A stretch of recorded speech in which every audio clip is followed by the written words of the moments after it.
Well, here we are.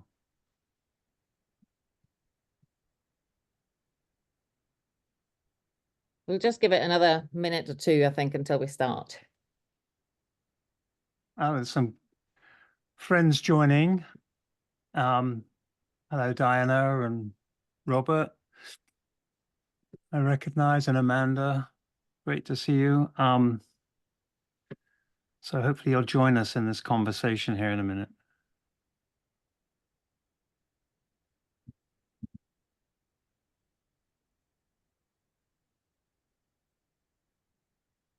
Bring you all on screen.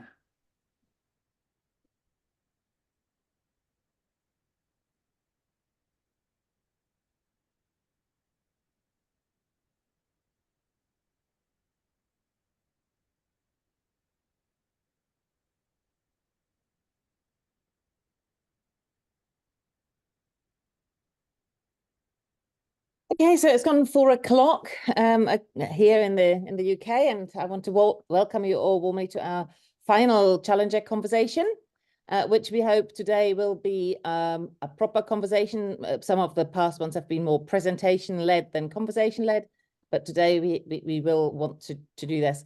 If you are happy as listeners to stay a listener, then that's fine. If you would like to join us in the conversation, please just put your say so in the chat. So there's a chat function or the Q&A function actually at the bottom. Put it in the Q&A function, and then Peter can put you onto the panel, and you can just join our chat. As a little bit of a scene setting, I just want to kind of get us all thinking that we live on the only planet that we know of in the entire universe that has a consistent, stable body of liquid water on its surface. And as such, our planet is defined by having an ocean and by sustaining life. Life that almost certainly began in the ocean.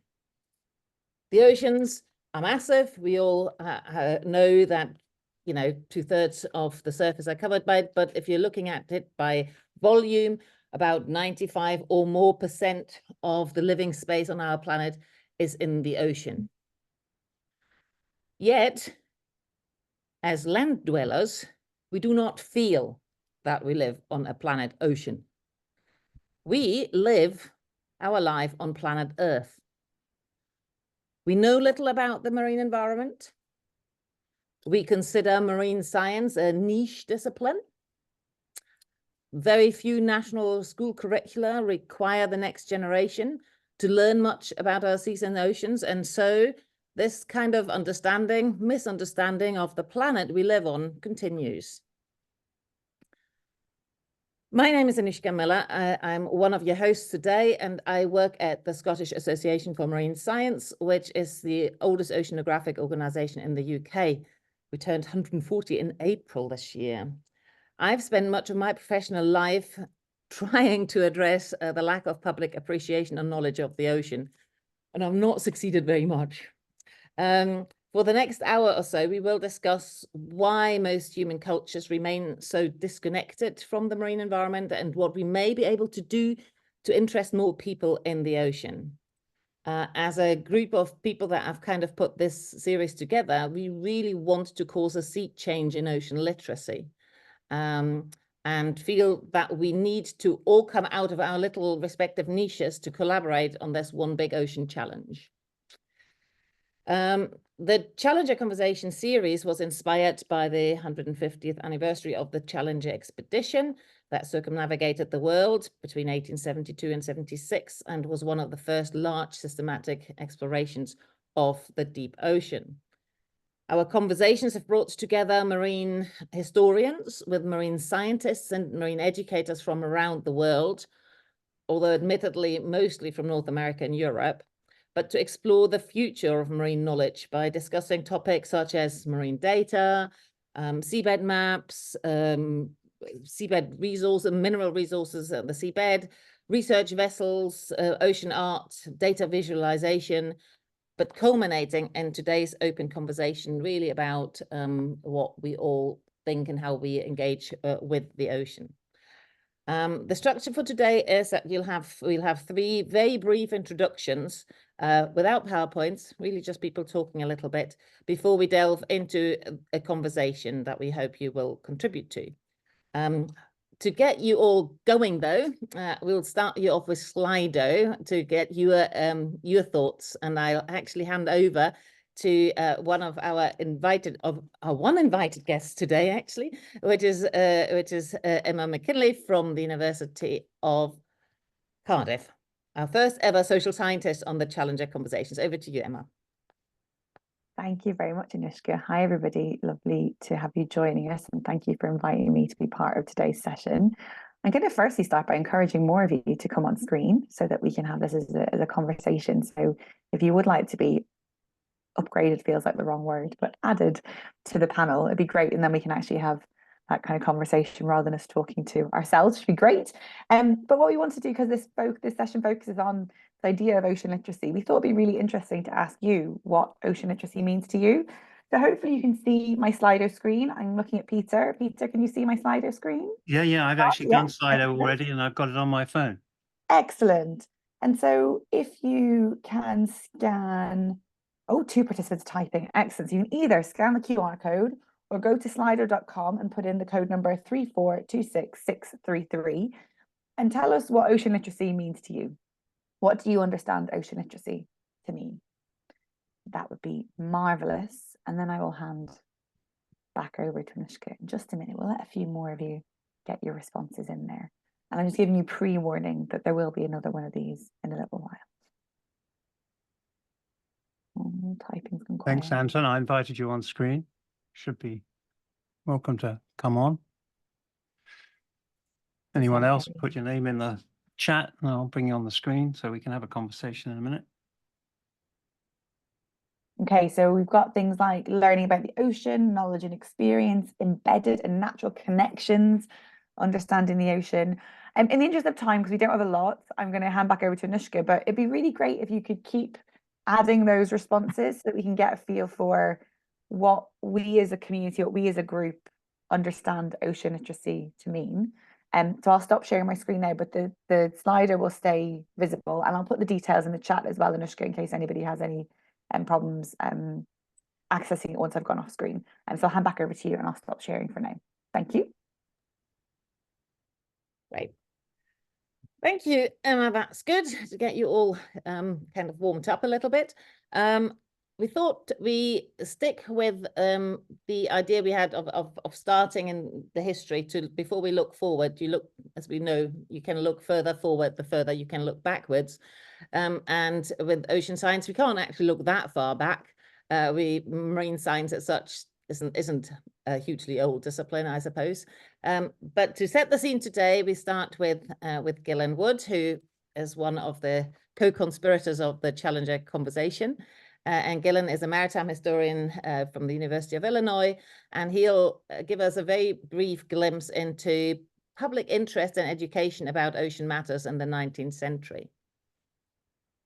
Yeah, thanks, Anushka. I'm looking forward to this conversation. Yes, we wanted to begin each of our conversations with a kind of Challenger moment, looking back to the Victorian period. And in the light of that, I wanted to open with a kind of provocation, saying that we tend to think of the popularization of science as following the science itself.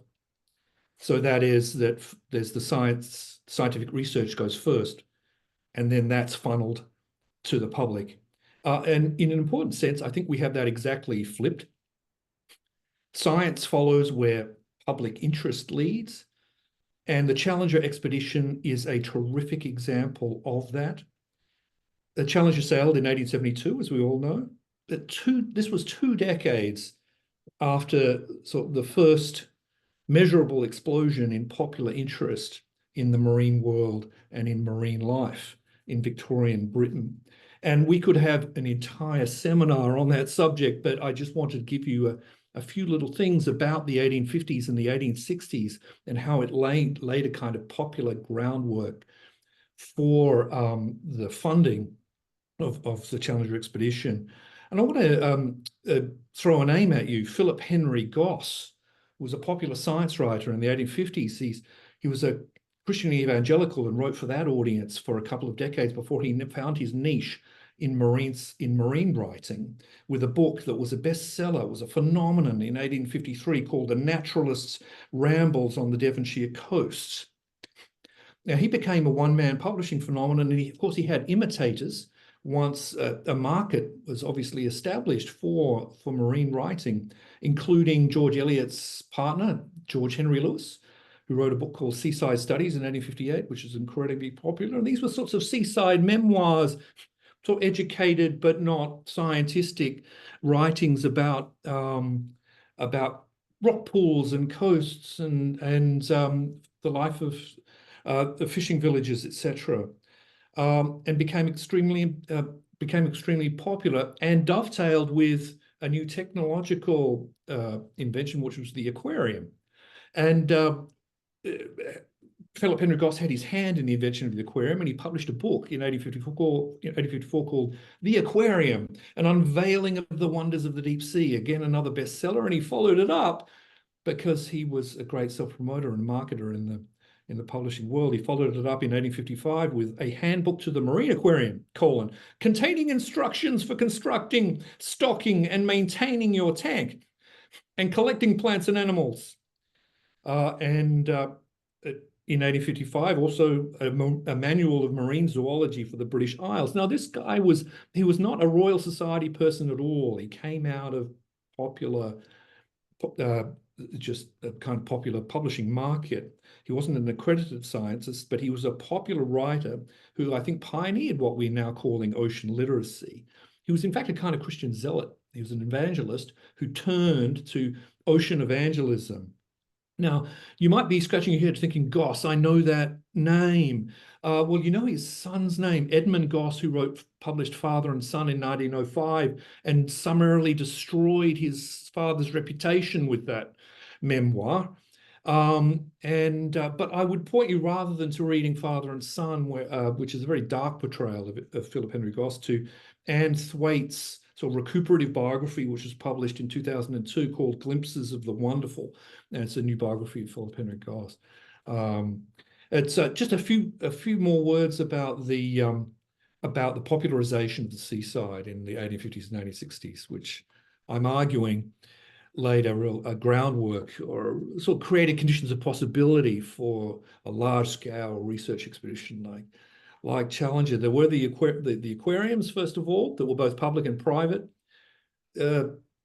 Small-scale aquariums populated the drawing rooms of the well-to-do, and dozens of suppliers sprung up to connect London customers with specimens transported from beaches along the south coast. This happened in the 1850s and 60s.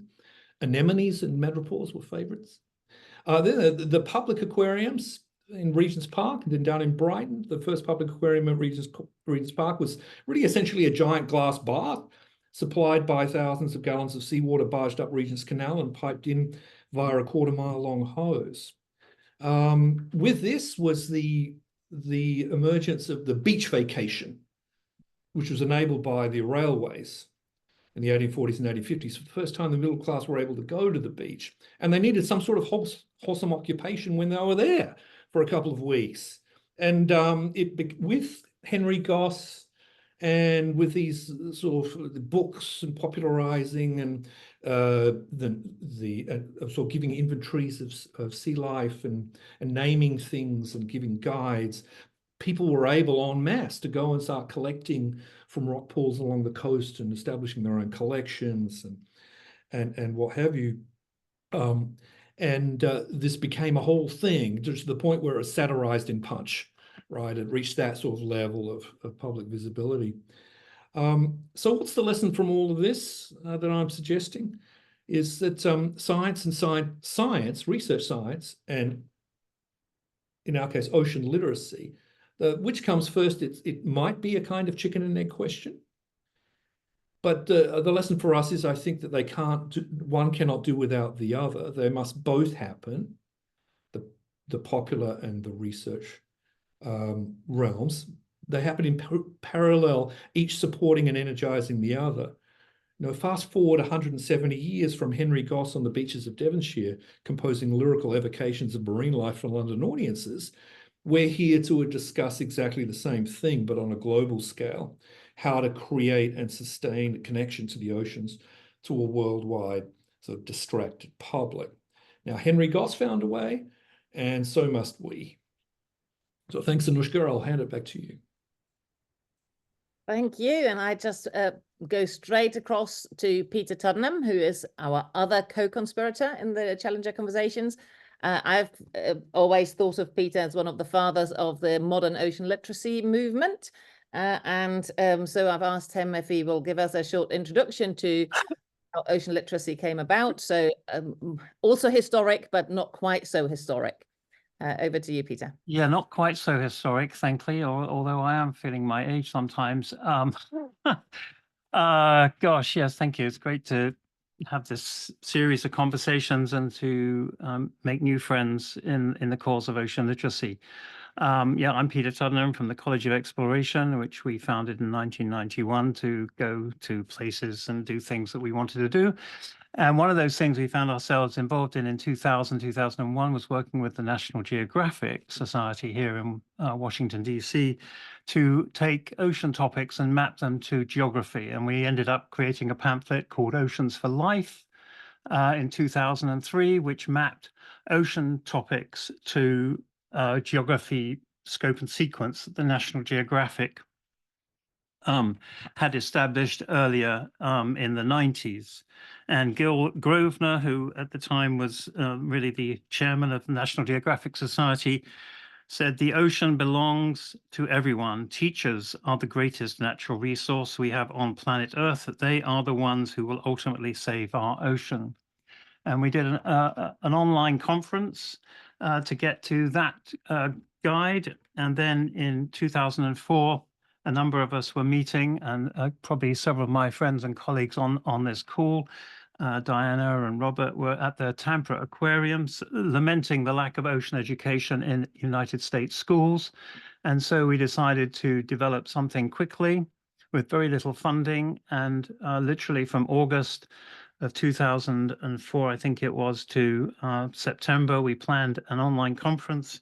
And we all, 100 of us, met and came up with a definition for ocean literacy and 7 principles and 44 concepts. And over the next few months after October, November through March, came up with a draft guide, which was published as a draft at the National Marine Educators Association meeting in 2005. And there was sort of a core group of National Geographic, the National Marine Educators Association, NOAA, and the University of California, Berkeley, Lawrence School of Science, and the College of Exploration were sort of the 4 key chairs of the original committee. And we had a group of 100 online, and then multiple others later. But the key principle there was that the ending result, we said, with the 2 words ocean literacy, was that nobody owned it and everybody owned it.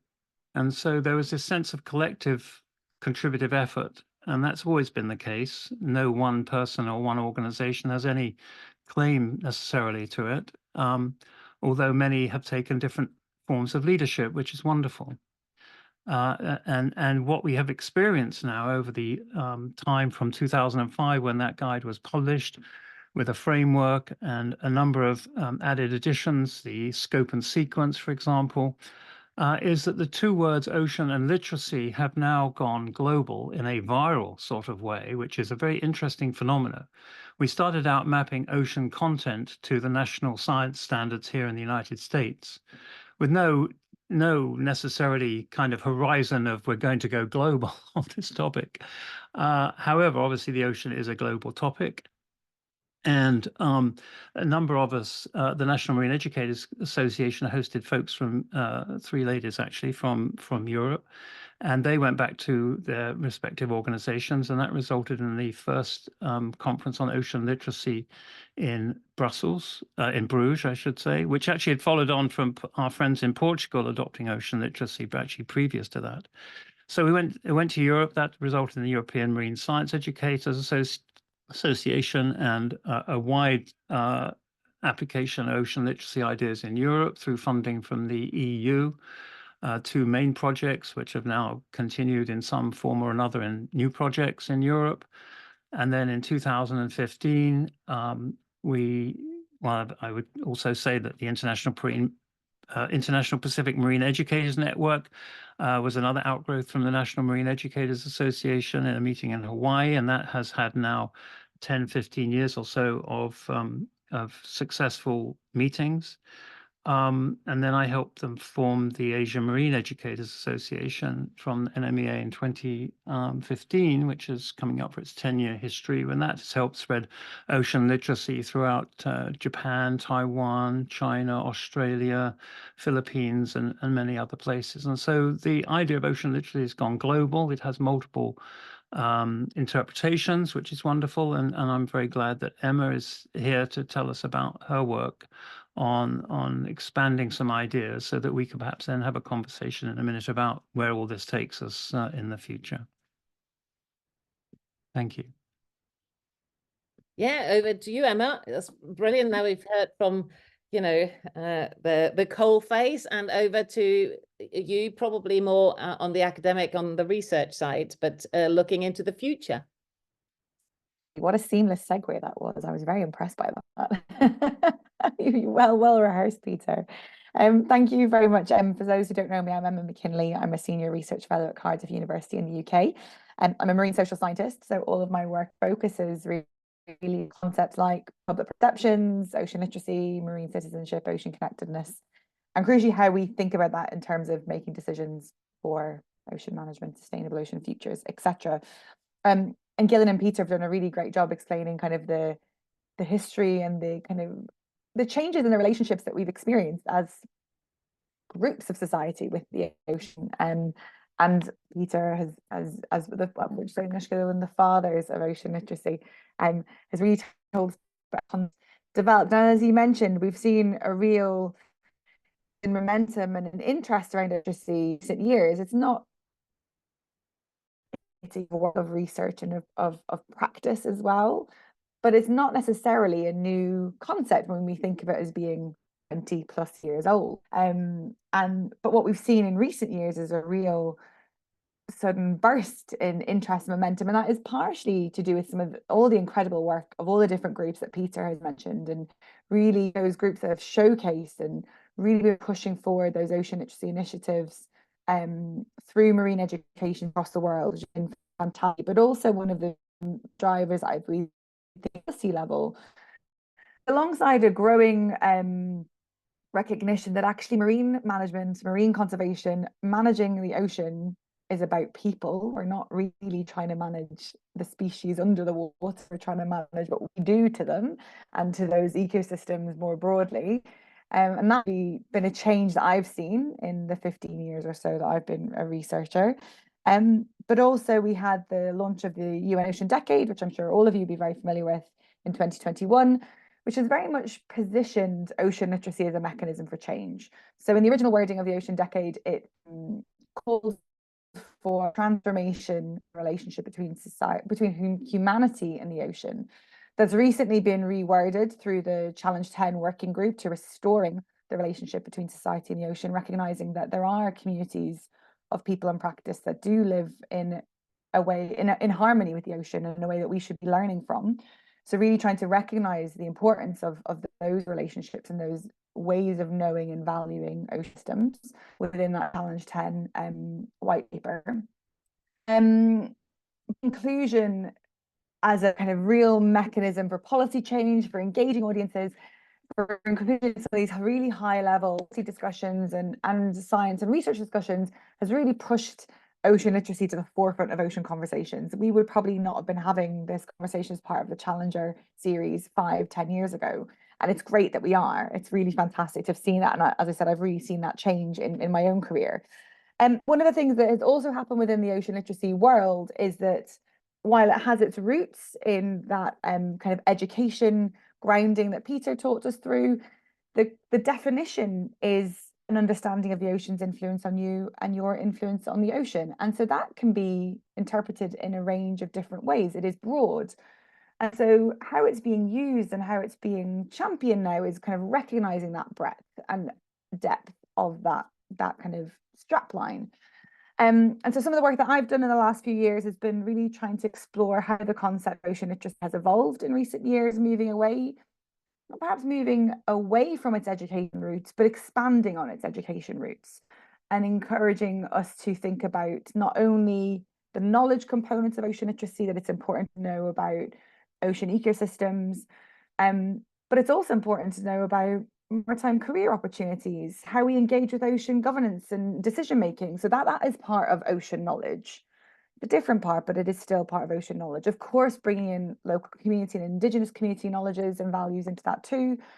But then also thinking about different dimensions, thinking about things like emotional connection that can motivate behavior, how what kind of activism behaviors people are able to get involved in and what the barriers to that might be, adaptive capacity, particularly when we're living in a world where our ocean and coastal spaces are changing and responding to change so much, whether that's toward as a result of climate impacts. So at the moment, current thinking of ocean literacy is really taking in 10 or so dimensions. My model of it is that there are 10 dimensions. There was a paper recently which suggested 8. It's still a very moving and evolving area of work. But I guess the important thing is that this field of ocean literacy research is really continuing to develop and grow. And we're seeing more focus on understanding complexities of relationships and values and thinking about those different ways of knowing.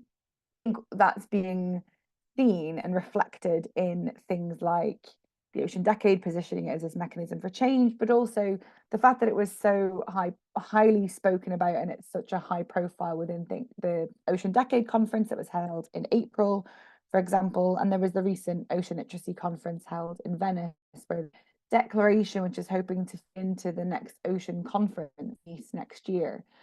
And so the profile of ocean literacy has really, really grown. And what we need now is for the research and practice areas of work to keep pace with that and to make sure that we are understanding impact, we are measuring effectiveness of ocean literacy initiatives, that we know, we get a feel for what's working and for who, how it can be used within policy. I think we're still struggling with that. So there's lots of areas of work that are still, because we've come a long way.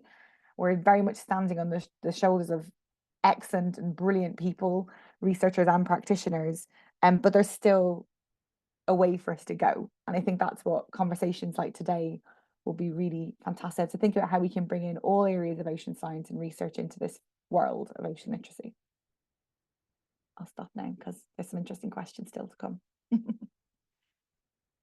Thank you, Emma. Did you want to do another slide though? I did. I forgot talking because Peter got me all enthusiastic. I did. So one of the other things that I wanted to do, I will share my screen, was to ask you all, hang on a second. So you should all still have access to Slido. I'm going to change us to the next one and ask you what you think of when you think of the ocean. You should just, it should now see it. You should now see it in your Slido when you open the same screen because I've moved on.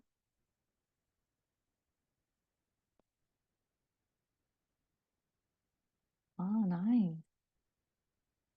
Life support system.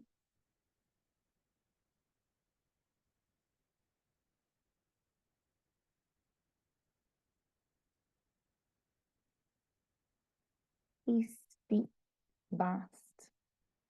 Science, nice. Waves and science. Vacation time, absolutely. And so I ask this question when I start a lot of talks and when I teach my students as well on ocean literacy, because I think what's important for us to recognize is that we are most likely a group of fairly similarly minded people. We are all ocean people, and yet the responses coming here are all quite different. They are reflecting the diversity of our own relationships, our own feelings, our own experiences of the ocean. And to me, highlighting that shows why it's important for us to think about this expansion and evolution of the concept of ocean literacy, that if we as a group of ocean people have this mix of ocean responses and experiences, I'm pointing over here because my other screen is over here, which is where I'm seeing the responses, then we can only begin to imagine what the diversity, variation and breadth and depth of the experiences, relationships and values that whole of society have. And there are a range of different projects that are happening to try and explore that and think about that in different ways. The Ocean Literacy Research Community, led by the Canadian Ocean Literacy Coalition, have been developing a global ocean literacy tool with the idea that we can hopefully start to collect comparable data globally that can be used in different places. It's being piloted in Canada at the moment. But I just think it's really important for us as an ocean research community to recognise that diversity that exists even within ourselves, and then to think about that when we're working with communities and other people. So I'll stop there. I'll stop sharing. Thank you very much for that. Wow. So how are we going to do this? We've started coming up with 4 questions among ourselves, which we can ask, and I'll start the first one, and then I'll just throw it open and we see what happens. If you just probably show up if you want to answer, rather than everybody try and talk at the same time, as we now have quite a few people in this conversation, it would be good. If those of you who are not on screen would like to put a question in, please just put it into the Q&A and I will try and include your questions or your comments. The first question we've come up with that we thought would be good to talk about is if we want to really develop ocean literacy, we need to be clear on the purpose of ocean literacy. What is, in your view, the ultimate purpose for ocean literacy? Who would like to go first? Shall I pick on somebody? I'll pick on Peter. Me? Oh my goodness. Well, I hope that we can engage with the folks that have asked to come on screen. It's great to see you. Thank you for asking, and just, you know, please join in here. I mean, obviously the future of our own, I mean, for me, grandchildren are the priority right now, and I've got a lot of them. And so thinking forward, the purpose is to restore and protect, isn't it? What we have, and to raise the level of our relationship to water to that of the sacred, and understand our spiritual connections across the globe. Quite frankly, I think we've lost.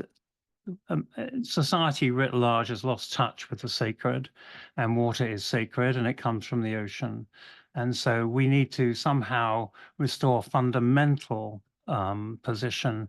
The purpose of ocean literacy to me now is a rapid change in consciousness across the planet. We have, you know, with this great planetary connections now with Zoom and with all the efforts in Europe and Asia and South America and even in South Africa and parts of Africa, and with the IOC doing all the work that they're doing with Francesca and so on, you know, in the decade, there is a lot of opportunity now that we need to grapple. And I think for the next 10 years of my life, that's what I want to be doing. So that's the purpose of ocean literacy to me, if you like. Yeah, go on. There you are, Diane. Okay, I can pitch in. I'm Diane from Mare Madeira, a nonprofit marine research in Madeira Island, Portugal. And I would say inspiring people to care about the ocean, because in order to get that conservation happening, people need to care first. And a lot of people don't think about the ocean regularly. Even here in Madeira, when we're surrounded by it, it's not front of mind for a lot of people. And so by finding the stories to help people to care, then we hope that they will act, support the policies that are ocean positive, and get those conservation results that you spoke of, Peter. Emma's using her hand. Using my Zoom hand. Diane just inspired something in me. Thank you for that. I agree 100%. I think that one of the things for me that's I try to do in the work I do is to challenge who get to be involved in ocean literacy work as well. And I think as an ocean community, we have a tendency to focus on coastal places. And I think we need to think beyond that.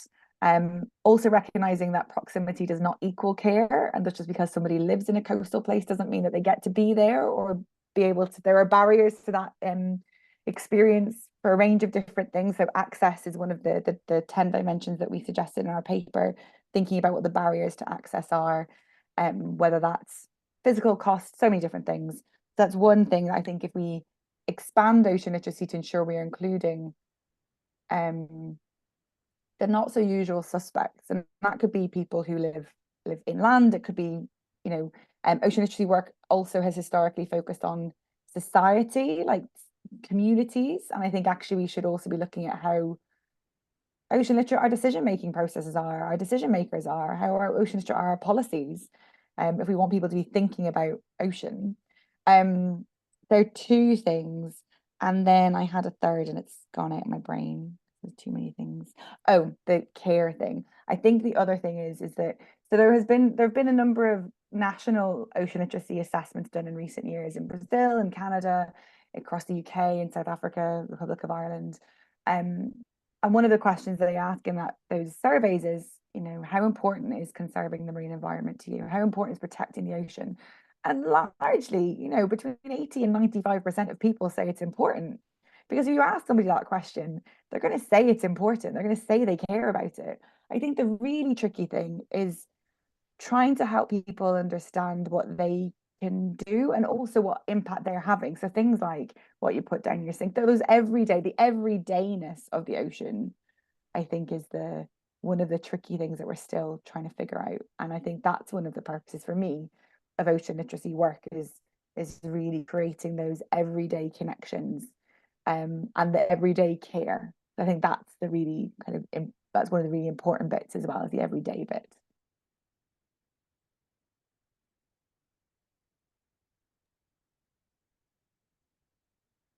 Okay. Our next question was Anushka, Nick's got his hand up. okay, Nick, please. Hi, yeah.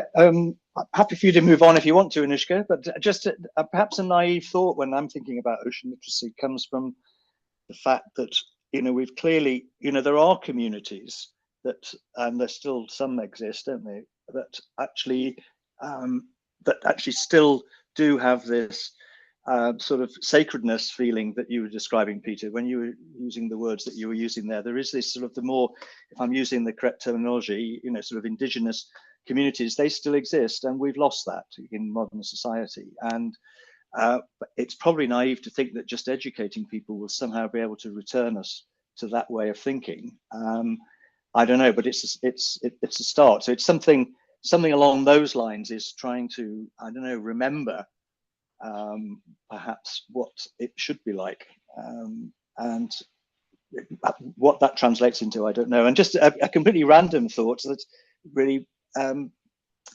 prompted by your point, Emma, that you know, people even a very long way away from the sea, you know, have some sort of connectivity with it. And just an observation, you know, you can go into a pub in Birmingham, and there'll be a lifeboat on the bar. You know, now, okay, I mean, there's perhaps it's, you know, it's a slightly different thing. I know it's, you know, rescuing people and so on, but nevertheless, there is still some connectivity with the sea, you know, even in places where you really wouldn't expect it necessarily. That's always been an interesting thing that I've observed. Anushka, could I respond to that really quickly, just because of is that all right? Like the discussion. I totally agree, Nick. I think that is it just interesting you chose Birmingham as the example, because when I did my PhD, I much to my supervisor's concern, I think at the time, I insisted on using Birmingham as a case study for doing work on the idea of marine citizenship. And I did 5 case studies. All the other 4 were coastal, but Birmingham was an inland. And part of that was because I'd done a series of interviews with practitioners and policymakers and asked them what they thought about this idea of marine citizenship many, many moons ago. And they kept giving examples of, you wouldn't expect people in Birmingham to care.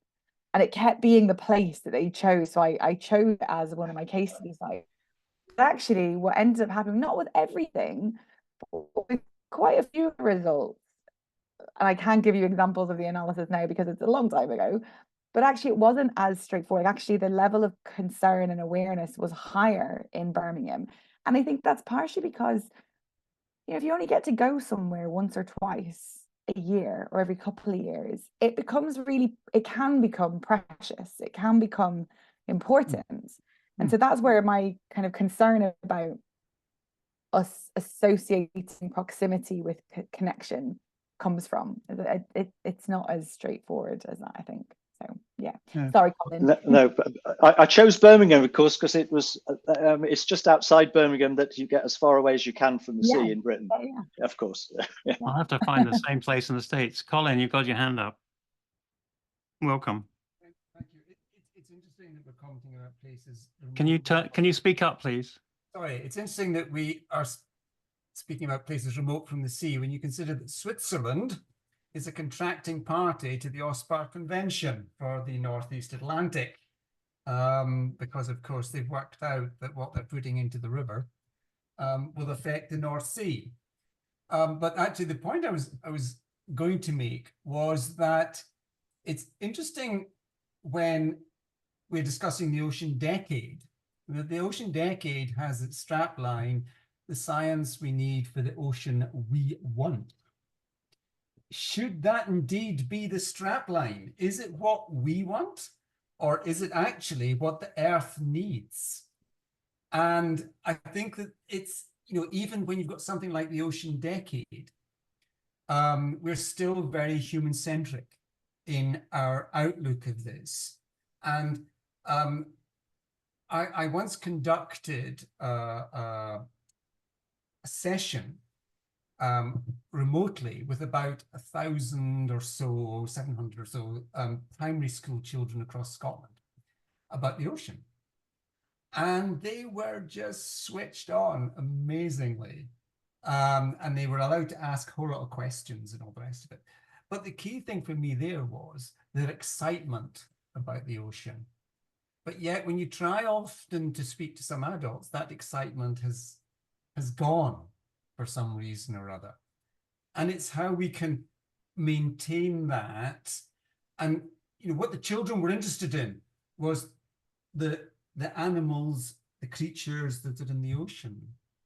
And yet we seem to lose that when we become adults. So how do we maintain that experience, maintain that enthusiasm? But also, when we're dealing with the likes of UN, how do we get away from it being what we need? Because it's not what we need. Thank you. Yeah, good point. Anton. Alan Morgan. Thank you. I'm Alan Morgan of the University of Plymouth. I'm based in the Institute of Education there. So I'm coming from that angle particularly. And it's just reiterating some of the comments I'm already hearing. Picking up Colin's there, I wanted to suggest that we need to have ocean literacy framed in terms of lifelong and life-wide. So targeting different ages, certainly, different interest groups, but I'd also like to emphasize the idea of connection. So intergenerational learning would be key. Getting young people and older people, elders, mentors, whatever they might be. And sometimes the young people are the mentors to older people.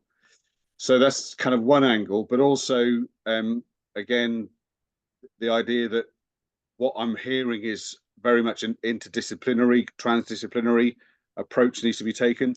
So it's interesting that ocean literacy, I think, partly as a phrase was inspired by language around science literacy that was around for several decades.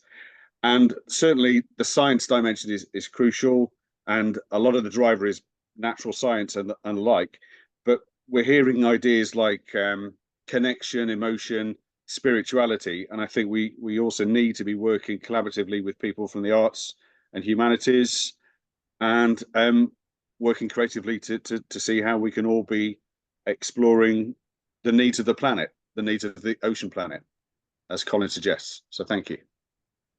Yeah, if I can come in not as host, but adding my own thoughts here, I think I very much feel that as well, that there is this human-centricness still there. And a question I have is really about, we talked about Birmingham being so far away in UK terms from the sea, but what difference does that make really when I think about the bottom of the ocean? I am living by the coast. I look out and I see, the Firth of Lawn here, but so what? Does that really give me a real deep connection, a real deep understanding? And I always wonder about the ethical relationship we should have with the ocean as an environment that we do not live in. We treat it as a resource like we treat the land as a resource. We have a land ethic. We use a land ethic approach for managing the marine environment and so on. But I think we need to reflect on whether our relationship to the ocean doesn't need to be quite different. That was my tuppence worth.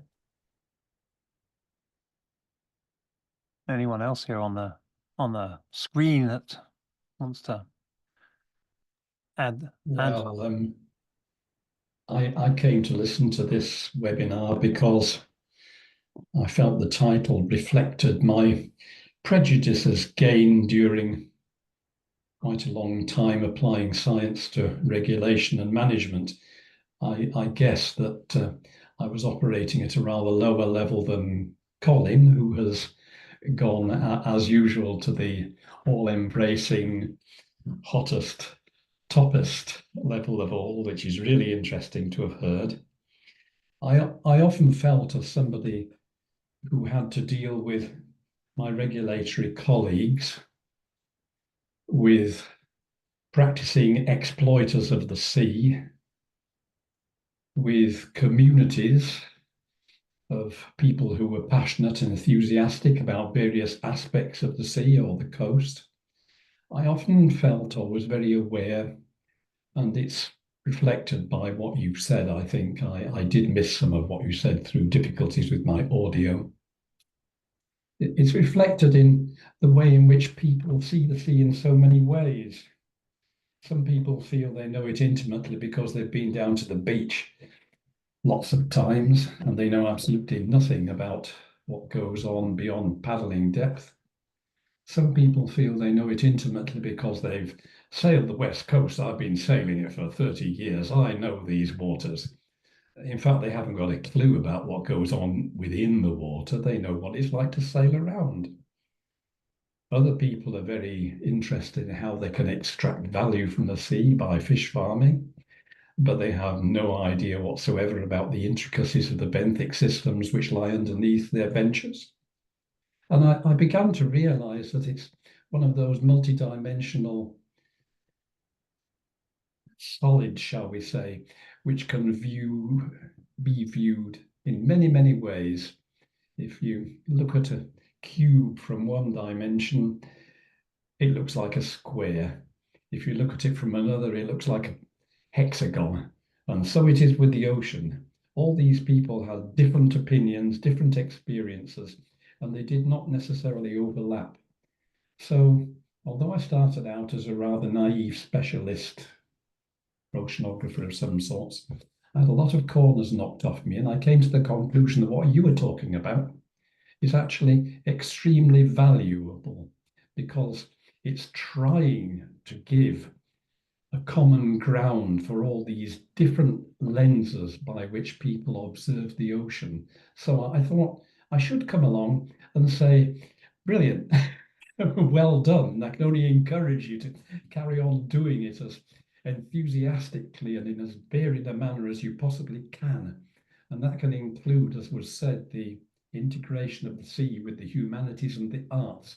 I think it's actually quite vital to do that, or we shall continue to be a bunch of small, highly educated, highly informed specialists who can barely communicate with the man on the Clapham omnibus. There you go. Thank you. I think we have a comment where somebody said, how do we get politicians to care and, more importantly, act? International agreements seem to take decades. In the current UK elections, there has been very little said about environmental issues of any type. What, as scientists or members of the public, can we usefully do? I've opened that up about politics, but I think the question moves us on to what can we actually do to improve the situations, and how can we create that sea change? We've only got 10, 15 minutes left, and I'd love to hear some ideas, because in my personal observation is I've been doing it 25 years, and yes, I have seen a change, but I haven't seen a sea change. It is still a niche discipline. It is still, we have larger groups, but how we actually, there's moments of Blue Planet kind of impacts made by David Attenborough, perhaps, where you get wider, but what can we do? Emma. It'd be interesting to hear what Nick has to say about this, because Nick had a go at the Islands and Rural Affairs Committee recently, and I listened to him, and he was doing his best, but actually much of what they wanted to hear was not really related to what he wanted or was able to say. Or did I get you wrong, Nick? You were quite right, Anton. I feel like we need some extra context there. Well, that's a different, we'd be off topic if we went there. It was all about aquaculture. They really wanted lots of stuff about dissing aquaculture, really. And what they didn't want to hear was about ways of improving communication, actually, which was what we were. The report that I was part of, I was one of the authors of, was all about communication, improving communication, and they were not interested in that.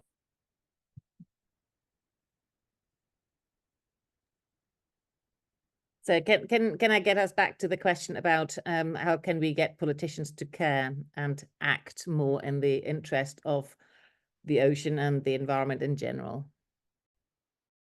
Diane, how about? Okay, well, I was actually going to come in with that follow-up question that you had, Anushka, on just more broadly, because I don't know how to get politicians to act. And I think our experience with politicians here is that they do what the population says, the biggest voice. And so actually to make that happen, we're just focusing on the community primarily to try and get that enthusiasm.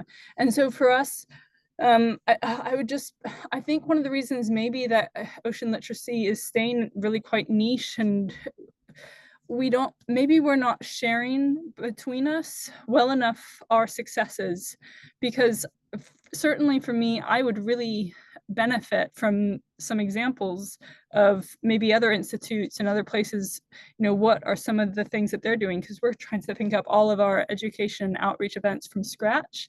There just aren't enough examples that I can find on the internet or speaking with partners of some really good examples.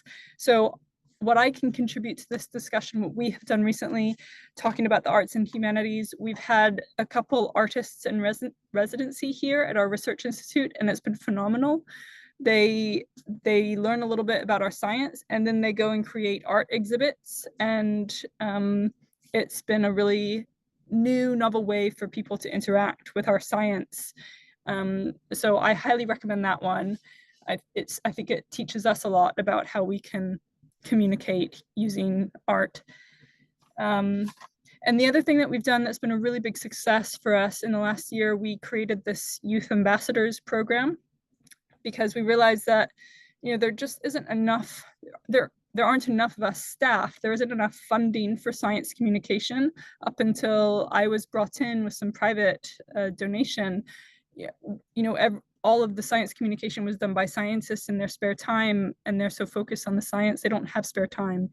And so, but there isn't a lot of funding available for communication teams. So to try to work on that, we now have a group of really enthusiastic students, high school students, who are our ambassadors, and they have loads of energy and they're helping us as well. So we try to do an exchange where they come to us and learn, get some experience doing field work, and in return, they help us engage and create events for the community. So those are my two suggestions. I would be grateful to hear any other success stories from ocean literacy from others. Colin, off you go. Thank you.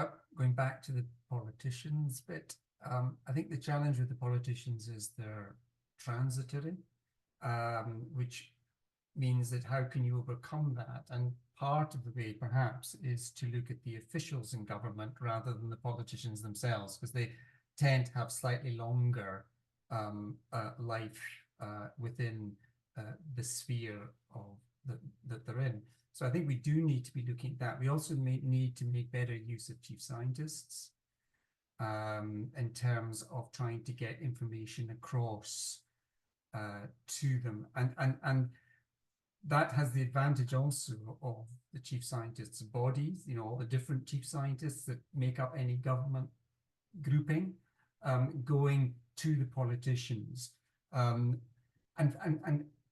you know, as I think the question said, there's been very little in any of this, the current UK election outputs regarding environment, regarding climate change, any of that sort of stuff. So it's clearly not on their agenda at the moment in a massive way. So I think, as I say, target the officials as a first route. Emma. I have so many things to say. So many things. Exciting. Diane, there are, so firstly, in terms of the success stories and best practice, there's a group called the Ocean Literacy Research Community. So if you go to oceanliteracyresearch.com, there is a whole community of researchers from across and practitioners from across the world who are populating that website with success stories, and that we can get contact details. We also have the IOC UNESCO group of experts of ocean literacy. Diana Payne is also on that. She's on this call too. She's one of the co-chairs. That is a group of 20 ocean literacy researchers and practitioners from across the world who are doing work on a range of different scales, from kind of engaging with policymakers in Brazil to working with small scale community projects in Colombia and Chile and Peru. So there's a real mix. So there are stories. Please feel free to send me an email and I'll try and make some connections and pop you in touch with some of those people. In terms of the policy aspect, I totally agree with what's been said, and the fact that politicians and political parties respond to public will and public interest. In the UK, one of the examples that we've seen in recent years is what's been called the Motion for the Ocean, which is a local authority, local council instrument that was designed by Pam Buchan from the University of Exeter, and Emily Cunningham, who's an independent consultant, and Nicola Bridge from the Ocean Conservation Trust in Plymouth, to really try and support, to act as an instrument for public and for communities to kind of put a mandate to their councils and to propose to their councils that they make this declaration of a motion for the ocean. 27 councils across the UK have signed up, some inland, so some in the Midlands, not just coastal councils, of varying scales, which isn't everybody. It's not it's spreading as much as we'd wanted to, but it's only been going for a couple of years, and there is interest. And what that declaration has done is meant that councils have had to put together an action plan. It's had to be signed off by it's had to go to council scrutiny and been signed off by their elected members. So there is that elected member buy-in to the declaration as well. That is all going to change in the coming weeks in the UK. So we'll see what happens in a few weeks' time. But for example, we've been working with Monmouthshire County Council, which is the only Welsh council to declare. And what's been really interesting, they declared a motion for the rivers and ocean because they are estuarine and rivers, and they really wanted to create that water connection and link to the Severn Estuary and the coast that way. So it's one route that there are attempts to try and get that kind of public weight behind connecting to ocean and getting councils. And some of the councils have declared as a result of it being suggested to them by members of the public, and some of them have declared because a council member or a civil servant working in the local authority has said we should do this. So there are some examples. And just finally on the comment on the other thing I would suggest is getting in touch with national decade committees. So if there are national decade committees for the Ocean Decade working within your countries, then they might be a route to your chief science officer or some of the people who represent our countries in the International Oceanographic Commission, for example. And then the point on communication, like one of the things that we are not trained to do as scientists is be communicators. We're researchers, we're teachers. We actually aren't expert communicators. At least a lot of us aren't. I'm definitely not. And so I think there's this real push within the ocean literacy research world to really start engaging more effectively with strategic communication experts and make sure that we understand our audiences, the diversity of those audiences, think about what messaging works, what images work, how do we connect people to the ocean in a range of different ways. And so I think that's something we'll see more and more of. That's not an answer to the funding question, though. That's still a challenge. But yeah, Diane, please drop me an email and I'll try and put you in touch with people. Thank you. Anton. Oh, my hand's up. Oh, well, I do have something to say. On that business of communication, of course, communication is two-way, and one key aspect is listening. And that brings me to a point which I did have in my mind. And I know that many people listening to this are practicing academic scientists, I imagine, even those I don't see on the screen. One thing that stands out very clearly when you, well, putting it frankly, when you assess grant proposals, of which I've seen hundreds in this country anyway, I can't speak much for anywhere else, is the proportion of academics who think they are going to communicate with politicians. And their argument goes something on the lines of, hey, this is really interesting stuff I'm doing. It's important. I care about it. And I'm sure politicians will be interested in it too, because it's, hey, really interesting and important. That's just noise to a politician. You really have to say, why is it important? You have to go and find out why it might be important to politicians, why it might be important to managers. It's no good doing brilliant research and then failing to do the listening part of communication with your market. And how many, and I guess I'm looking at people who have also assessed many, many grant applications, how many have you seen where this naivety is built in from the start? And it really goes on the lines of, hey, this is really interesting. You as a politician will surely find it useful. And they don't. You have to listen to what they want. You have to ask them what they want. And you have to try and put your work in the context of what they want and what they need. You don't have to try and put them in the context of being a customer for what you think is really fascinating stuff. And I think that's my answer to that business about politicians and communication.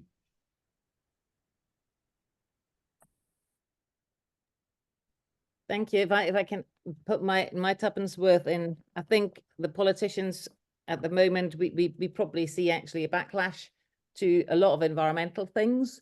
I've seen this in Europe across, because it starts to hurt people. You know, if you try and we are now asking people to pay for things, and we have a cost of living crisis, and people are all happy to be environmentalists as long as it doesn't actually hurt. We're at a time in society where we are really looking at transformation, and I think where we need to transform or fail. And there is a huge backlash of people kind of saying, oh, it's fine for rich people. It's I've got other problems. And I think, therefore, politicians at the moment do not really want to discuss that topic because they want to be elected, personally. But I do agree that that the public education is really important. There's been, in my experience as a science communicator in the ocean realm for 25 years, I always felt that my colleagues value communicating with policymakers an awful lot more than communicating with the general public. There's always a certain amount of looking down on, oh, just kind of going to talk to some community group or going into primary schools. You know, yes, it's okay to talk to secondary schools. It's okay to do really smart things in science centers and so on. But actually, that does not result. I mean, my frustration over the last 25 years, and I'm sure we've all been there, was 25 years ago, I believed that education would result in behavioral change. And we know now that that is not the case, that unless you look at educating, emotional education, not intellectual education, the behavior will not change. And I therefore would think that we need to educate much earlier. We need to think about creating values. We need to go into primary schools. We need to go into nurseries, because knowledge will be empowering if the values are there, the sacredness that we started talking about. If we maintain that, if we further that rather than rubbishing it by kind of becoming overly intellectual, you know, don't be so emotional, don't be so, this is so childlike. I think we've got that we really need to get to that kind of creating the awe, wonder and love for it, and maintaining that beyond. And really, as a community, we need to dare to be much more emotional, talking about what it means to us, why I did things, and so on, rather than just showing the cleverness. I think as science communicators, I see all the time amazing things that will impress another professor or another postdoc, but will actually not reach the people that it should be made for. So that's my suggestion, is to do much more that creates that engagement, and that means working with people that do sports, take people more snorkeling, give people experiences, and take them into photography, do art, all of these other things, as well as exploring, of course. But to me, it is all of these emotional creation of connections that we need to focus on, rather than seeing education always as an intellectual knowing the name of something, or the exact process of photosynthesis.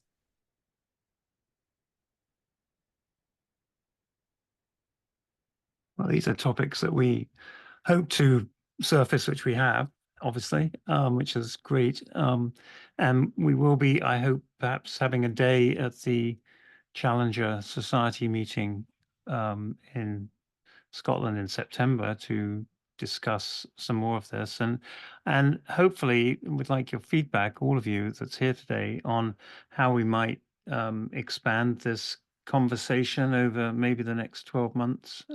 We certainly have been interested in how to bring about the kind of transformation we're talking about across the board at every level. So the emotional experience aspect is so crucial, and how to help each one of us create those opportunities wherever you may be is, I think, an enormous challenge. But by sharing, we can do what we can. There's no question. You have to start with enlightened self-interest, somebody told me once, and you have to identify what is the person's self-interest, and if you begin there and then grow out, you're going to build connections from the heart out, I guess, is the question, or the challenge for each and every one of us.